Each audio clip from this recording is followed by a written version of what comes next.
Welcome to Cry Havoc Wargaming, dedicated to bringing you the uncommon. For those of you who haven't met me, my name is Ron, and today we're going to do a how to play video of Studio Tomahawk's game, Congo. Let's get started.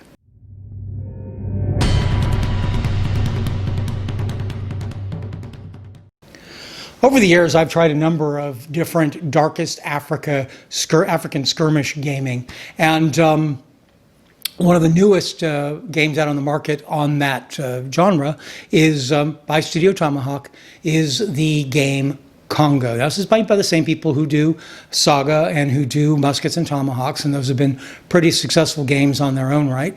But I think Congo deserves more attention than I feel that it's been getting. And so with that in mind, here's a how to play introduction to Congo. So let us go to the gaming table. Congo is a game by Studio Tomahawk. The materials are pretty impressive.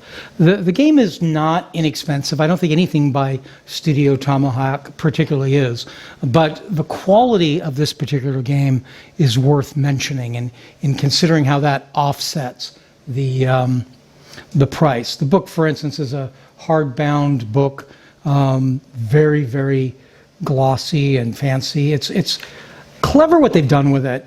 It starts with a little history of the period that the game is set in, which is the exploration period of the Congo. It avoids some of the later political and racist issues of the colonial period by sort of taking place just before it, sort of ignoring the colonial period.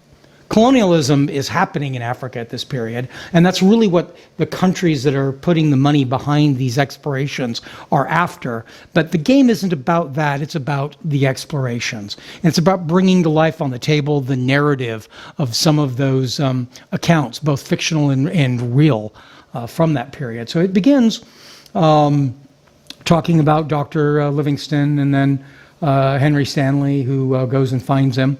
The partition of Africa and the opening of the Congo. A great map of the area in question. Just beautiful pictures of figures that exist. The book is written in a somewhat humorous way, very much fitting of the genre. Like is true with most of their products, it has excerpts, supposedly by some figures, talking about that portion of the game. They've done that before. They do it in Saga. I assume they do it in Tomahawks and Muskets. I'm not that familiar with that game, but it's certainly kept alive here. Just absolutely beautiful pictures of tables and of figures. Good explanation of how the rules work. The chapters all end with the section here called the Travel Diary, which is a basic breakdown of the important aspects brought up in that section. I talk about the humor of the book. The book is written very much in the sense of the period. It talks about how clean the rules are in a humorous fashion. It talks about stopping to drink tea, and of course any gentleman would. And here, in light of that same sort of sense of humor, this is my favorite picture in the entire book. It's a very nice model of a steamboat in a great diorama of a jungle, but smack in the middle of it on the table, if you look carefully, you probably can't see it in this video, but they're playing Congo in the middle of this Congo game.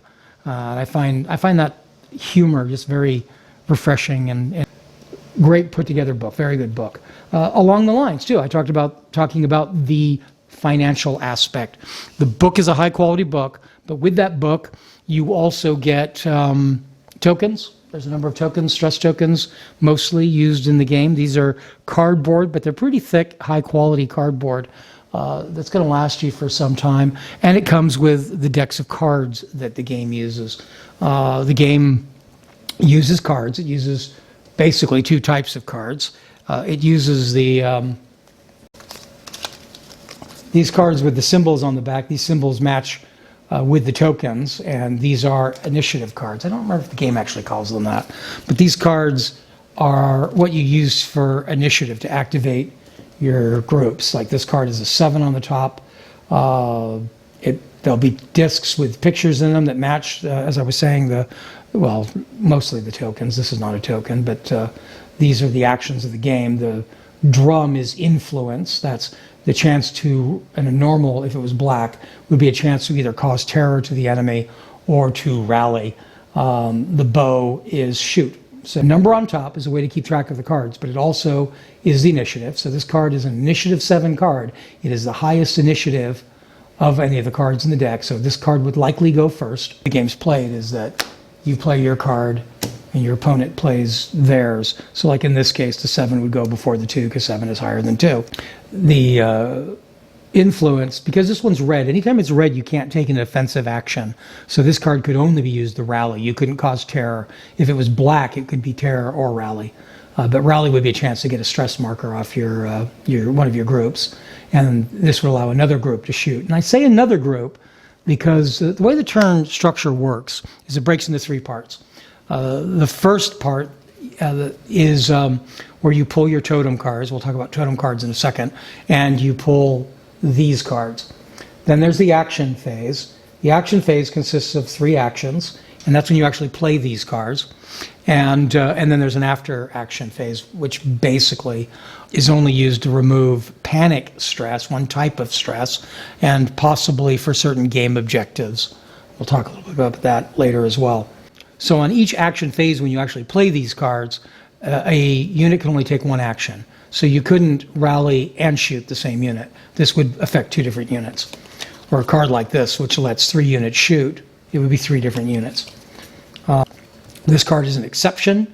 This is a sorcery card. This is only kept in the hand to let you know whether you've used sorcery or not. You can only use sorcery once in a turn. And of course, you can only use sorcery at all if you're playing one of the African sides, if you're either playing the forest tribes or the African kingdoms and have a witch doctor as one of your characters. These cards, these activation cards, there's 7 of them, and the sorcerer card, and they are chosen in the pre-action phase. It's actually called the opening phase, and you choose 3 of them. They're up to you. They're not randomly picked. You basically decide what you think you're going to try to do in that turn and go from there. The totem cards all give special added abilities, and these cards are cards you decide to play when you want. Initiative takes, in the case of if those initiative numbers on the other card were tied, that would turn the card, or any time you were going to lose initiative, I should say. Like the example I played, I had a 7 and the other side played a 2. This would have made the 2, if they played it, into an 8. Stress allows you to relieve or remove a stress marker. Plus 2d6, that allows you to add 2d6 dice. Plus 1 allows you to extra movement, a small movement. So these all, you pull usually one of these in the pre-turn or the beginning opening phase that changes through some special game rules. It also changes based on the quality of your characters in your war band, if I can use the term war band. Your column is the term the game uses. So you would pull those in the beginning phase, you play them in the action. The combat all works around a series of dice. Any unit in the game has, for statistics listed on them, it'll, like shooting, the adventurers have a d10 that allows them to roll a d10 for each figure shooting, a d6 in combat for each figure in combat, and a d8 for bravery. That would be used for removing stress tokens. Stress tokens is kind of how the game handles morale. On certain occasions during the game, melee is the most obvious example, but there's special abilities and things like that that'll cause stress tokens to be pulled from a bag or a mug. A friend of mine uses a teacup, very fitting with the game. Give you certain responses, terror, combat, archery, or shoot. There's a foot somewhere here for movement. In some scenarios, there are wild animals, and the foot, if that comes up, causes the wild animal to appear. That's one way that animals are involved in the game. The dangerous animals. The stress, I mentioned, it works like morale. Every time you have one of those, like the little sword I said was for combat, if you have a sword, it reduces a die from your die pool. A bow does the same thing for shooting. If you have a foot, that changes how you do your movement. Normally, movement, like so many other Tomahawk games, uses a number of movement markers. Movement would be done by placing the figure, put it in front of the figure on one end and moving him to the other. Very often, as long as there isn't opponents nearby, he can double his pace, which allows him to put the two shorts together, two short markers, and then go to the very end of those. There's no turning, except for when you're doing the double pace. You can place these in several different ways of turning.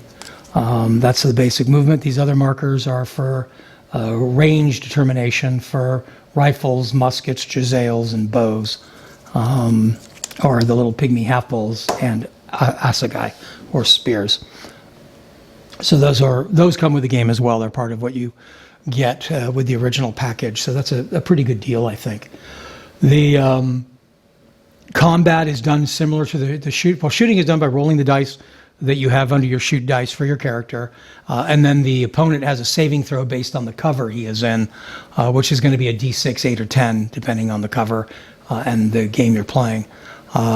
Combat, melee, there's no melee action. You may have noticed when I covered the melee, or the cards, there wasn't a melee action. Melee counts as a move action. If you can double the pace, or your movement will actually take you into contact with the opponent. And in this case, I don't mean like a normally game works.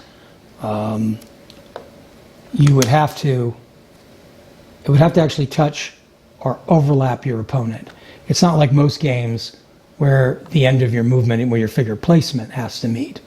The actual token or marker has to meet, but it can be a single, double or single. But as long as you can move into that contact with your two, I should have probably used the ones that came with the game, the two short movements. That counts for melee. In the case of melee, you both roll your combats, and the result is based on who has the most amount of wins. And sometimes both sides take stress, sometimes only the losers take stress, sometimes you lose figures. The terror attacks are a similar thing. Terror is an automatic hit, but you get a saving throw to try to avoid receiving the effects of it. So that's basically the mechanics of how everything in the game works. It's a pretty simple game system on that score. I mentioned the wild animals. The scenery in the game divides into a couple of categories of scenery. Every game is played either in the savannah or in the jungle in the basic game. And that should set up the look of your table. It sets up which side of this dangerous terrain table you roll for encounters and situations on. I'll talk about that in a little minute when I talk about what dangerous terrain is. But terrain beyond the savannah or jungle is based on a number of descriptors. Terrain is all either blocking terrain, which is terrain that you can't move into. It's blocks movement. In many cases, it'll also block line of sight. That's based on whether you determine it to be low or high. Low does not block line of sight. High does. The next division of category is size, is large or small. I already mentioned high and low. And then there's a depiction, anything that's larger than the blocking you can move into. And terrain that you can actually move into needs to be either harmless or dangerous. I haven't seen many people actually use much harmless terrain. And in dangerous terrain, anytime you enter into unexplored dangerous terrain, with the exception of certain characters like scouts, unexplored means there isn't already somebody in it when you move in. If it was a turn ago, it doesn't count. And if you enter into unexplored, then you have to roll on that chart that I was just showing. And you might find things. Sometimes you find loot. Sometimes you're attacked by baboons. So it's good and bad. It changes. But that's where a lot of the fun and enjoyment of that game is through the exploring the unexplored terrain. I talked a bit about the nature and the feel of the game. The The scenarios, or adventures as they call them in the game, are all done in the format of these, or all the official ones, are done in the form of these bulletins for the Société de la Géographie, a French geographic society, kind of like our National Geographic. And it's broken up. It carries a lot of character and feel of the game. It'll give you the number. That usually gives you some idea of the difficulty. The higher the number is, the more difficult that scenario is usually going to be. They're frankly just numerically ordered, but each later one is a little harder than the earlier one. It gives you a title and a little write-up in a narrative form of what's happening. After a journey lasting 120 days, Professor Philip McKinley, well-known explorer, discovers the remains of this village. And he's trying to trying to gain the crown of the last queen of Axum. Very shortly, there will be a after-action report of this very scenario that I'm going to be posting here on my channel, so look for that. But the first gives you a little description of what it's about. Then there's a section here, rules for the adventure. That gives you the special rules that apply for that particular adventure. This one, for instance, is on savanna, not jungle. Dense cover, that means even open terrain areas give a cover of D8. Normally open is a D6. Exhausted means that nobody can move double the pace their first turn. Wild animals, that means there is the possibility of that little token for the foot. The claw goes into the bag, and the wild animal might appear. Because this is a savanna, it'll be a lion. Plunder means that there is plundering of camps, tents in this case, where goods can be stolen to help you with your victory conditions. Exiting the table means that figures can leave the table. Normally, nobody can leave or enter the table or the game unless there's provisions in the rules for it. Here, one side is actually trying to get off the table with the crown, so exiting the table. Special events, that's in this particular scenario, is a chance to try to guess who's carrying the crown. And objects, which are the crowns and the things you plunder, there's special object rules which apply. Then here there'll be a write-up that explains the map of the game. It's probably worthy of mention while we're talking about maps that there is a typo twice in the rules, and it's hard to find this out. It's not well documented as far as I know. Certainly at the time of this video, there's no errata for this game. And twice in the rules it will tell you that this game is played on a 6x4 table. It is not. It is played on a 4x3 table. And some of these maps actually give measurements by way of the measuring sticks. And it's on those maps where it becomes really apparent if you start adding up the measurements that it couldn't possibly be a 6x4 table like they occasionally are telling you. But it is in fact 3x4. And that's mentioned on some of the forums, but it's hard to find that out officially. That's important because like in a game like this where you're trying to escape off the table, if you are playing on a table too big, you're never going to succeed. The protagonist, this will list who has the initiative at the beginning of the game. And what sides and sizes you can play. For instance, this is designed for the White Man Expedition, and it should include an explorer. And the greedy pillagers are the Sultanate of Zanzibar. Call them, and it's up to you. Well, you have to have the Emir. It'll often assign a certain character, and these ones both do. But as to the size, you can choose amongst the players somewhere between 70 and 100 points. That's up to you, and it'll vary from game to game. You don't have to play the units that are listed here. They're just sort of designed around that. And in the rules, they say those are the people who took place in the historic story, again, as if this was real. Deployment is how they enter the board or where they begin the game. This section here will always have special rules specifically to this game. For instance, how the fact that the camp can be plundered and why. How you find the items in that special event I mentioned is explained in here, and plundering the camp. The objectives are what you need to do to win, and every case on the bottom there's a list of how many turns the game is going to be. This is a turn counter where you move a marker, and this is going to be a 5-player game. So that's a cool way of doing the adventures and really carries the feel. As far as support, they've already come up with a campaign book. This is sort of a sequel to the original 8, I think, scenarios that come with the game. But this is a campaign of scenarios you can play connected to each other. Again, they come in that same newspaper format. They add a few characters to the game. They add some new creatures. I mentioned earlier in the basic game that in the savannah it's a lion, in the jungle it's a gorilla. They've added a few other options. So that's an interesting supplement. It shows already at least some intention to add and support the line. On their page, they have a number of download items. That includes QRSs or reference sheets. This gives you an idea how simple this game is. This is a simple 8x10, and it's only one-sided, and yet most of the rules you need for a game are right between this and your cards right on there. And that's the other thing. They have both either cards for all the different columns and or a roster sheet for your columns. Columns is what they call a warband. There are basically 4 columns available to you in this game. They don't go into the details of different cultures and nationalities. So they break it down by sort of archetypes. So you have the white explorers. It's up to you. If you wanted, you can make those white explorers English or French or Belgian, Germans, or you can just leave them generic the way the game did. In a similar fashion, the African kingdoms, they can be just generic African kingdoms. Mine are Nagoni.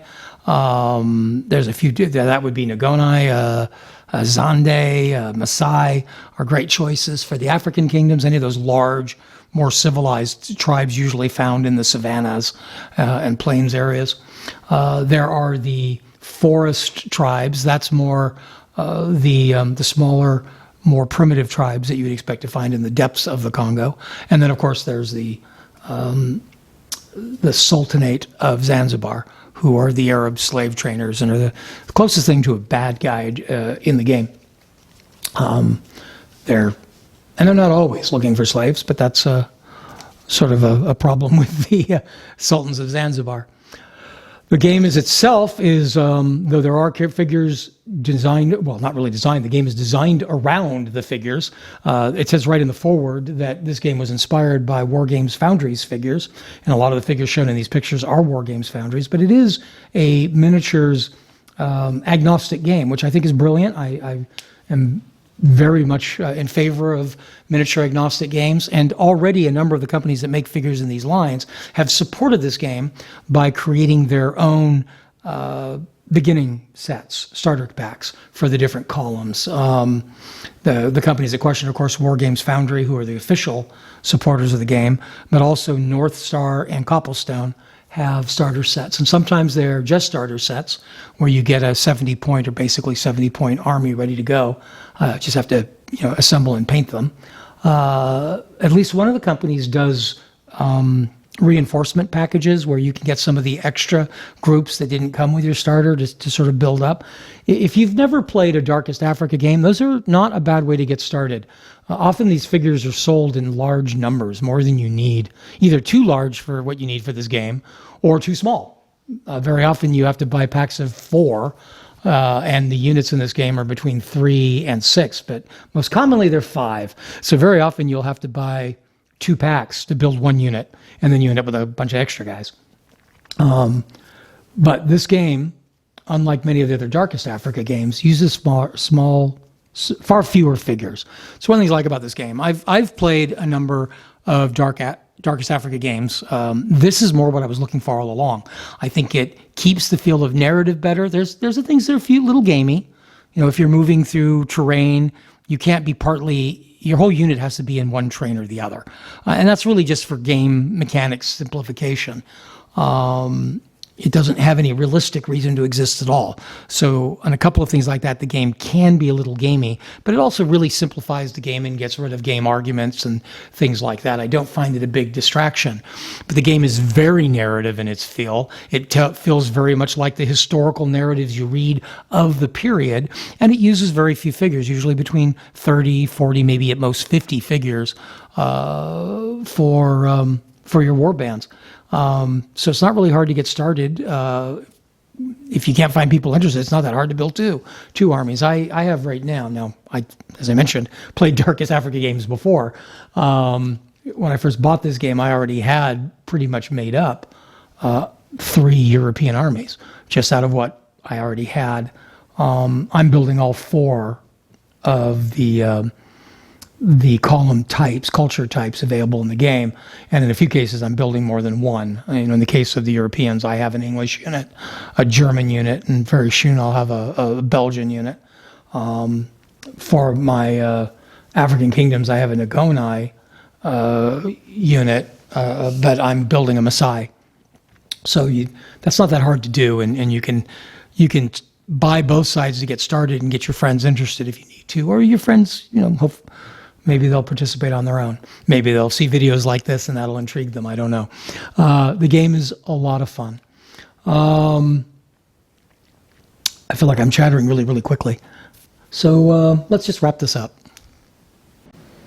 And so there you have a brief explanation or rundown of the rules for Congo. I find Congo, while, as I said, it's a bit of a pricey investment for the rules themselves. The nature of the amount of terrain necessary for the game and the kind of terrain it is, the smaller number of figures that are necessary for the game, the actual playing of the game, the expenses are relatively low. And the quality of the game and the materials you get for the game, I think, make it well worth the value. It's probably on the higher end of games that I'm likely to cover here. I deal mostly with independent games, and most of those are, often they're very inexpensive. So, Congo is probably on the more expensive line of games that you'll find me recommending on this channel. But the nature of the game, the narrative feel, the ease of play, the enjoyment of the random encounters that come up while you play the game, I think it very much has the feel of the period, or at least the feel that I'm after in a Darkest Africa skirmish game. And I hope that you'll give it a try.